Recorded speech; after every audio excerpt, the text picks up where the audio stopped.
4 ayat surat As-Saff ayat yang ke-10, 11, 12, dan 13. Setiap lelaki muslim yang mampu mengamalkan 4 ayat surat As-Saff ini maka akan menjadi lelananging jagat. Artinya lelananging jagat menjadi pria yang sungguh luar biasa di dunia ini, akan memperoleh kebahagiaan yang sejati. Ini khusus untuk setiap pria yang beragama Islam, yaitu mengamalkan 4 ayat dari surat As-Saff ayat yang ke-10, 11, 12, dan 13. Surat As-Saff ini menjelaskan tentang bagaimana cara kita menjadi hamba Allah yang baik, yang bahagia sejati. Qala Allah azza wa jalla, a'udzu billahi minasyaitonir rajim, bismillahirrahmanirrahim. Ya ayyuhalladzina amanu hal adullukum ala tijaratin tunjikum min adzabin alim. Tu'minuna billahi wa rasulihi wa tujahiduna fi sabilillahi bi amwalikum wa anfusikum, dzalikum khairul lakum in kuntum ta'lamun. Yaghfir lakum dhunubakum wa yudkhilkum jannatin tajri min tahtiha al-anhar wa masakin thayyibatan fi jannati 'adn. Dzalikal fawzul 'adzim. Wa ukhra tuhibbunaha nasrun minallahi wa fathun qarib wa basyiril mu'minin. Ini adalah kebahagiaan yang sejati, yang artinya ya ayyuhalladzina amanu, hai orang-orang yang beriman. Ini khusus untuk orang-orang yang beriman. Hal adullukum, apakah mau menunjukkan oleh aku, kata Allah, kum kepada kalian.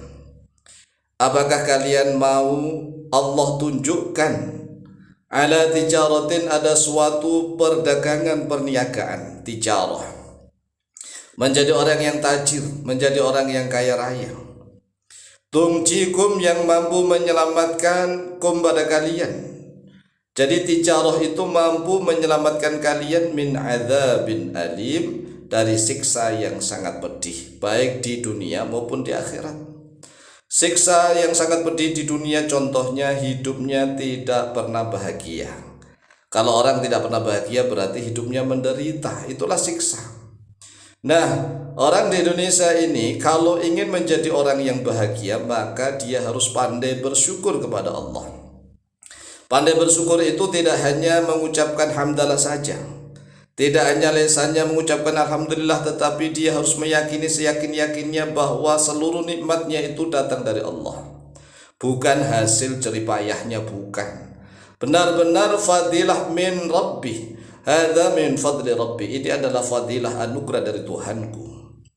Yang ketika syukur itu harus dijalankan dengan perbuatan, harus lebih rajin beribadah, menuntut ilmu agama Islam dengan cara tu'minuna billahi wa rasulih, yaitu beriman kepada Allah dan kepada utusannya.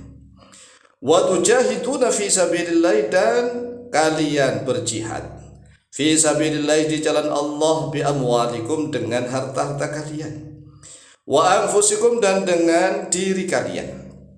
Nah, kalau kita saat ini zaman hudnah, zaman gencatan senjata, zaman perdamaian, maka jihadnya adalah thalabul ilmi, mencari ilmu sebanyak-banyaknya, terutama membantu para kiai, para ajengan, para ustadz yang sedang mendirikan pondok-pondok pesantren dan lembaga-lembaga pendidikan Islam. Itulah jihad. Jihadnya itu yang pertama harus dengan harta, jihad dengan harta. Yang kedua wa anfusikum, yaitu dengan diri. Kalau kita ingin sukses, maka kita tidak boleh senantiasa sayang harta, sayang. Nah, kalau kita senantiasa sayang harta, eman hartanya, menjadi orang yang bakhil, yang pelit, yang kikir.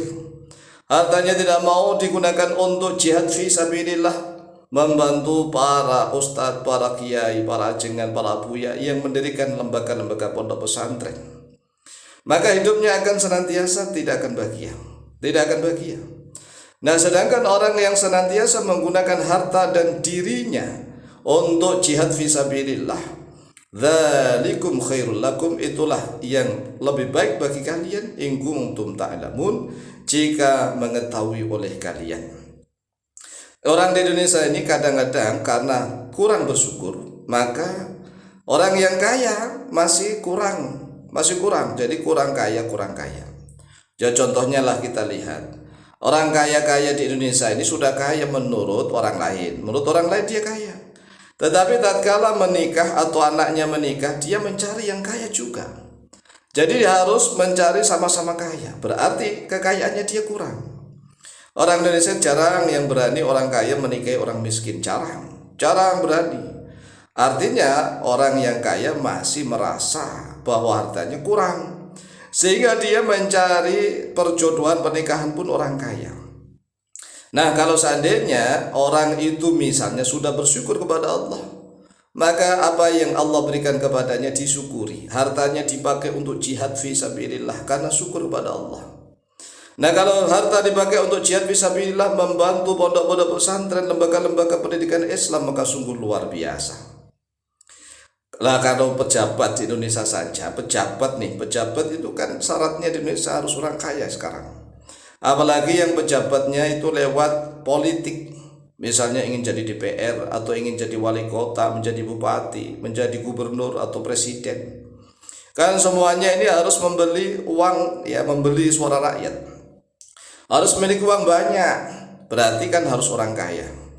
Setelah menjadi pejabat, apa yang dipikir? Ya kekayaan juga. Jadi banyak sekali orang di sini yang sebenarnya kelihatannya kaya-kaya, tetapi hakikatnya miskin-miskin. Tatkala sudah banyak memiliki harta benda, ingin mencalonkan diri sebagai DPR agar lebih kaya lagi, berarti kan kurang kaya. Ingin mencalonkan diri sebagai wali kota atau bupati atau gubernur agar lebih kaya lagi, berarti dia kurang kaya. Coba kalau hartanya dinikmati untuk mendirikan pondok-pondok pesantren, kalau tidak mampu maka bantulah guru-guru, bantulah kiai-kiai, ajengan, para ustadz yang benar-benar berjuang mendidik generasi Islam. Di Indonesia ini aneh, kalau ada ustadz-ustadz di kampung itu mendidik anak-anak, yang dididik itu anak-anak orang Islam. Tetapi orang tuanya cuek is the best, padahal orang tuanya itulah yang berkewajiban mendidik putra-putri mereka sendiri. Mereka yang berkewajiban mendidik putra-putri mereka sendiri, tetapi sudah enggak menjalankan kewajiban, dididik oleh ustadz, cuek lagi. Kikirnya luar biasa, pelitnya minta ampun. Bahkan ada yang masih memuji ustadz. Ini orang di Indonesia memang super luar biasa. Jadi sungguh luar biasa orang Indonesia. Kalau kita mampu beriman kepada Allah dan Rasulullah, kemudian kita bisa jihad dengan harta kita dan dengan diri kita, yaghfir lakum dzunubakum wa yudkhilkum jannatin tajri min tahtihal anhar. Maka Allah akan mengampuni bagi kalian dosa-dosa kalian, dan Allah akan memasukkan kalian ke dalam surga yang mengalir di bawahnya anhar, sungai-sungai. Wa masakin thayyibatan, dan akan mendapatkan tempat tinggal yang baik. Fi jannatin adn, di dalam surga adn. Dzalikal fawzul azim, itulah kebahagiaan yang sangat besar. Itulah kebahagiaan, keberuntungan yang sangat agung. Wa ukhra, dan ada lagi keuntungan yang harus diperoleh nih, keuntungan yang harus didapatkan. Tuhibbunaha, ya kalian mencintai itu, nasrun minallah, yaitu pertolongan dari Allah. Wa fathun qarib, dan akan mendapatkan kemenangan yang dekat. Wa basyiril mu'minin, dan berikanlah kabar gembira kepada orang-orang yang beriman. Inilah 4 ayat, jika umat Islam terutama para laki-laki muslim mampu menjalankannya, maka menjadi lelanang jagat, akan mendapatkan kebahagiaan yang sejati. Demikian, lebih kurangnya mohon maaf. Wallahu ta'ala a'lamu bishawab.